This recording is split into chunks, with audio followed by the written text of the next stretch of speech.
నమస్కారం. నా పేరు డాక్టర్ పురు ధవన్ మరియు ఈ వీడియోలో మేము కిడ్నీ పునరుత్పత్తి గురించి మాట్లాడబోతున్నాము. ఎందుకంటే చాలా మంది రోగులు వస్తున్నారు. డాక్టర్ సాహబ్, మేము వినాము ఆయుర్వేదంలో కిడ్నీ పునరుత్పత్తి అవుతుంది అని. కానీ నేను పేషెంట్ ముందు ఇది మళ్ళీ వివరించాల్సిన అవసరం లేదు. కిడ్నీ పునరుత్పత్తి చేయదు, కిడ్నీ పునరుద్ధరించబడుతుంది. అప్పుడు పునరుత్పత్తి మరియు పునరుద్ధరణలో ఏమి వ్యత్యాసం ఉంది, దాన్ని మనం అర్థం చేసుకోవడానికి ప్రయత్నిస్తాము మరియు ప్రారంభం చేస్తాము. అన్ని పునరుత్పత్తితో. పునరుత్పత్తి అంటే పునరుత్పత్తి కావడం అంటే ఏదైనా వస్తువు చనిపోయినట్లయితే దాన్ని మళ్ళీ జీవితం పొందడం. అందువల్ల పునరుత్పత్తి మనకు ప్రాణి రాజ్యంలో అనేక చోట్ల కనిపిస్తుంది. చిలికి చీమల పుంగవం కట్ అయితే అది పునరుత్పత్తి అవుతుంది, కానీ పూర్తిగా కాదు. కేవలం పుంగవం మాత్రమే. కానీ దాని చేతిని కట్ చేస్తే, కాలు కట్ చేస్తే అది పునరుత్పత్తి అవుతుందా? ఇప్పుడు మీరు ఆలోచించాలి. నేను దీనికి సమాధానం ఇవ్వను. రెండవది, మన శరీరంలో లివర్ను చూడటం. ఎవరైనా కారణంగా వారి లివర్ను కత్తిరించి తీసివేస్తే వారి లివర్ మళ్లీ పునరుత్పత్తి అవుతుంది. కాబట్టి మన లివర్కు పునరుత్పత్తి శక్తి ఉంది. ఇప్పుడు ప్రశ్న ఇది, ఇలాంటి శక్తి మన కిడ్నీకి కూడా ఉందా? సమాధానం లేదు. కిడ్నీకి ఏ విధంగా అయినా నష్టం కలిగితే, కట్ చేస్తే, కొంచెం భాగం తీసివేస్తే కిడ్నీ తనంతట తాను పూర్తిగా మారదు. కాబట్టి కిడ్నీకి పునరుత్పత్తి శక్తి లేదు. ఇప్పుడు కిడ్నీలోని నెఫ్రోన్లు పునరుత్పత్తి అవుతాయని చెప్పేవారికి సమాధానం ఇది కాదు. ఎందుకంటే కిడ్నీలోని భాగం చనిపోయినప్పుడు అక్కడ రక్త సరఫరా దెబ్బతింటుంది. రక్త సరఫరా దెబ్బతినడం వల్ల అక్కడ సరైన రక్తం చేరుకోలేకపోతుంది. మరియు రక్తం చేరుకోకపోతే ఆహారంలో ప్రోటీన్, ఆక్సిజన్ చేరడం సాధ్యం కాదు. ఈ కారణంగా కిడ్నీలో పునరుద్ధరణ శక్తి తగ్గుతుంది. మీ మనసులో ప్రశ్న వస్తుంది, కటరిన్ స్థాయిని తగ్గించడానికి మరియు జీవన శక్తిని పెంచడానికి వాగ్దానం చేస్తారు. అది ఎలా సాధ్యం అవుతుంది? దీనికి సమాధానం పునరుద్ధరణలో ఉంది. పునరుద్ధరణ అంటే ఏమిటి మరియు పునరుత్పత్తిలో ఏమి వ్యత్యాసం ఉంది మీరు అర్థం చేసుకుంటారు. మనం కిడ్నీ ఫిల్టర్ పేషెంట్ను తిరిగి తీసుకునే సమయంలో కొన్ని స్థిరమైన విషయాలు కనిపిస్తాయి. ఉదాహరణకు ఎఫెజియస్ ఫోకల్ సెగ్మెంటల్ గ్లోమెరులోస్క్లెరోసిస్ ఉంది. ఎఫెజియస్ అంటే మీకు అర్థం కాకపోవచ్చు, అయినప్పటికీ నేను దీన్ని సులభమైన భాషలో వివరించడానికి ప్రయత్నిస్తున్నాను. ముందుగా అర్థం చేసుకోవాల్సిన విషయం ఏమిటంటే ఎఫ్ఎస్జిఎస్ హై బీపీ కారణంగా జరుగుతుంది. ఇప్పుడు హై బీపీ ఎవరికి ఉన్నప్పుడు రక్తం కిడ్నీకి చాలా వేగంగా ప్రవేశిస్తుంది మరియు వేగంగా ప్రవేశించిన తర్వాత అది కిడ్నీలోకి వెళ్లి ఫిల్టర్ అవ్వడానికి చిన్న ప్రవాహాలలో విభజించబడుతుంది. ఇది జుట్టు యొక్క మందం కంటే 1/3గా బరువైన నాళికలుగా మారుతుంది. మీ రక్తం అంతగా బరువుగా మారుతుంది. కాబట్టి బీపీ పైగా ప్రవేశిస్తున్నప్పుడు అది ఒత్తిడితో ప్రవేశిస్తుంది. అది కాబట్టి ఆ చిన్న వాసల్స్ ఉన్నాయా, వాటి గోడపై నిరంతరం రక్తం ఢీకొంటూ ఉంటుంది.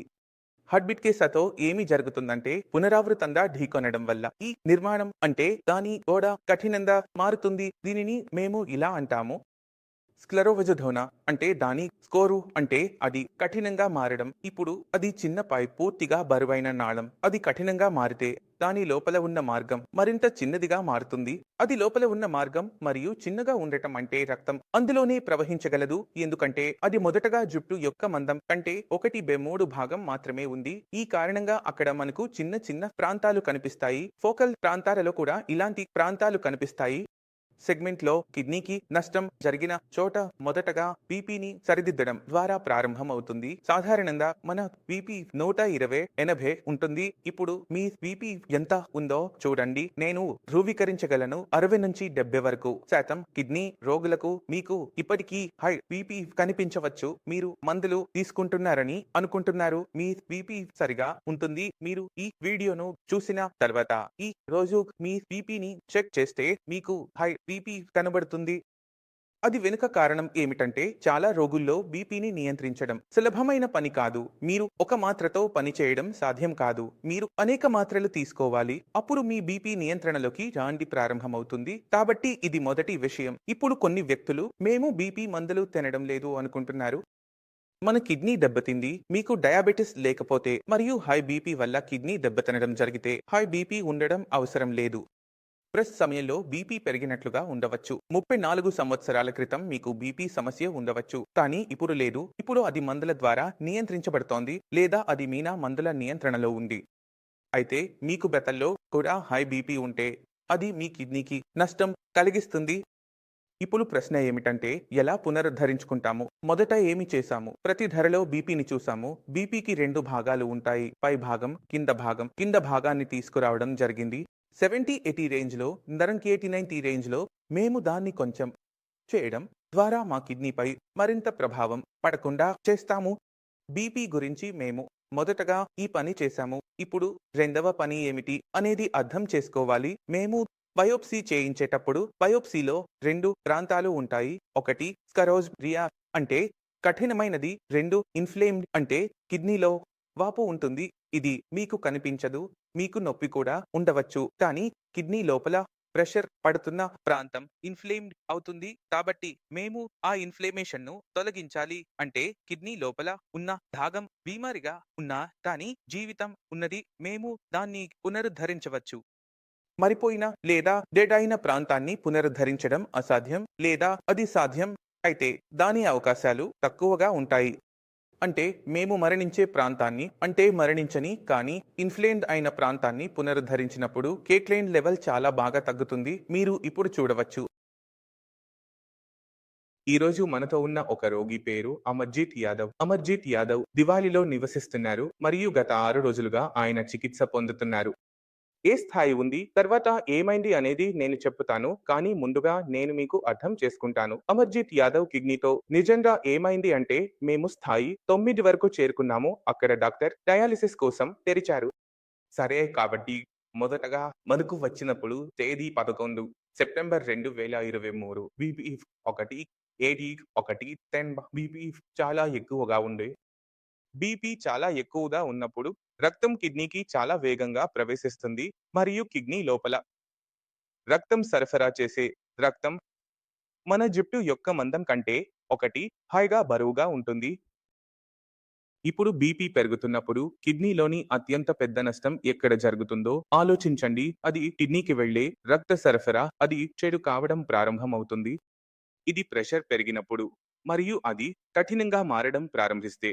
కఠినంగా మారడం అంటే పెన్‌లో ఒకటి చిన్నది కనిపించడం అవును, కానీ ఇది గేరా యొక్క బరువు తగ్గడం. ఇప్పుడు ఎంత పొడవుగా ఉంటే అంతే సరిపోతుంది. అంత తక్కువగా పూర్తిగా లోపలికి వెళ్లుతుంది. ఎంత తక్కువగా పూర్తిగా లోపలికి వెళ్లుతుంది. ఆక్సిజన్ మరియు అది పగిలితే దానివల్ల ఏమి నష్టం జరుగుతుందంటే కిడ్నీ కఠినంగా మారడం ప్రారంభమవుతుంది మరియు అదే మీతో జరిగింది. ఇప్పుడు మేము వీరికిస్లో మొదటిగా ఏమి చేశామో చూద్దాం. మేము మొదటగా బీపీ నిర్వహణ చేశాము. ఇప్పుడు బీపీ ఎంత వస్తుందో ఇప్పుడు బీపీ బాగుంది. మేము నార్మల్ చేసినప్పుడు కిడ్నీ చెడుతున్న కారణాన్ని మేము తొలగించాము. బీపీ కారణంగా ఇప్పుడు కొత్త నష్టం జరగడం లేదు. కొత్త నష్టం ఆగిన తర్వాతే పునరుద్ధరణ ప్రారంభమవుతుంది. ఈ కారణంగా సెప్టెంబర్లో మీ స్థాయి 9గా ఉంది. మరింత చెప్పాలా? ఇప్పుడు నా 4.5 4 ఇప్పుడు మీరు ఆలోచిస్తున్నారు. 9 నుండి 4 నార్మల్ ఎందుకు కాలేదు? ఈ నెల 4.7 కిడ్నీ అంతర్గతంగా చనిపోయింది. అది ఎలాంటి ధరకు అయినా జీవించదు. కిడ్నీకి సంబంధించిన భాగం అనారోగ్యంగా ఉన్నప్పుడు లేదా చనిపోతున్నప్పుడు మేము దాన్ని కాపాడవచ్చు. అనారోగ్యాన్ని సరిచేయవచ్చు, కానీ చనిపోయినది పునరుద్ధరించలేము. ఈ కారణంగా మన లెవెల్ 9, 10 వద్ద నుంచి 4, 4.5 వరకు దిగువకు వచ్చింది మరియు ఇది ఇప్పుడు నెమ్మదిగా దిగువకు వెళ్తుంది. కాబట్టి మీరు స్వయంగా చూశారు. మనం సరైన విధంగా పనిచేస్తే మనం కిడ్నీ పనితీరును పునరుద్ధరించగలము. కాబట్టి ఇది ఆ ప్రారంభం. ఇక్కడ మన కిడ్నీ మరింత దెబ్బతినడం ఆగుతుంది. కాబట్టి ఈ రోజు మీరు కిడ్నీ ఫంక్షన్ను పునరుద్ధరించడం మరియు కిడ్నీని పునరుత్పత్తి చేయడం వేరు అని మోటా అర్థం చేసుకున్నారు. కిడ్నీ పునరుజ్జీవనం ఇప్పటివరకు వైద్యంగా డాక్యుమెంటెడ్ కాదు. ఎవరైనా కిడ్నీని పునరుజ్జీవించబడుతున్నట్లు చూడలేదు. కాబట్టి మీరు నేడు నాకు అనిపించింది నా కిడ్నీ పునరుజ్జీవితం అవుతుంది. అది తప్పు. మీరు మీ కిడ్నీ పనితీరు పునరుద్ధరించవచ్చు. కిడ్నీకి తన పనిని పెంచుకునే సామర్థ్యం ఉందా? ఉదాహరణకు ఒకరు ఒక కిడ్నీని ఇచ్చినప్పుడు 2 కిడ్నీలలో ఒక కిడ్నీ మాత్రమే ఉన్నప్పుడు దాని కష్ట స్థాయి పెరగాలి, కానీ అలా జరగడం లేదు. కిడ్నీ తన పని చేసే సామర్థ్యాన్ని పెంచుకుంటుంది. తన శ్వాసను చాలా ఎక్కువగా పెంచకుండా కిడ్నీలో నెఫ్రోన్స్ సంఖ్య పెరగదు, కానీ అది ఇంకా తన పని సామర్థ్యాన్ని పెంచుకుంటుంది. అది కిడ్నీ ఫెయిల్ అయిన ప్రతి రోగికి మేము చేస్తున్న పని అంటే కిడ్నీకి ఉన్న పనితీరు సామర్థ్యాన్ని పెంచడం. దీని ద్వారా శరీరంలో ఉన్న కట్ని యూరియా శరీరానికి బయటకు వెళ్ళాలి, కిడ్నీ స్థాయి తగ్గాలి మరియు G5 స్థాయి పెరగాలి. ఈ విధంగా కిడ్నీ పునరుద్ధరించబడుతుంది.